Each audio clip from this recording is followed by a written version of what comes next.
केरळमधील भाजपचे ज्येष्ठ नेते सी सदानंदन मास्टर यांची राष्ट्रपतींनी राज्यसभेवर नियुक्ती केली आहे।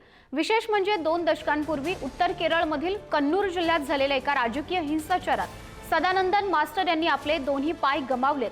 कन्नूरच्या मटन्नूर जवळचं त्यांचं पेरिनचेरी हे गाव मार्क्सवादी कम्युनिस्ट पक्षाचा बालेकिल्ला होतं। साम्यवादी समर्थकांच्या कुटुंबातून आलेले असूनही त्यांनी राष्ट्रीय स्वयंसेवक संघात प्रवेश केला।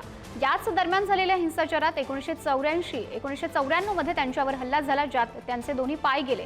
मात्र दोन्ही पाय गमावून सुद्धा ते उभे राहिले, संघ परिवारातील काम सुरू ठेवलं आणि त्यानंतर शिक्षक म्हणजेच मास्टर म्हणून आपलं नाव कमावलं।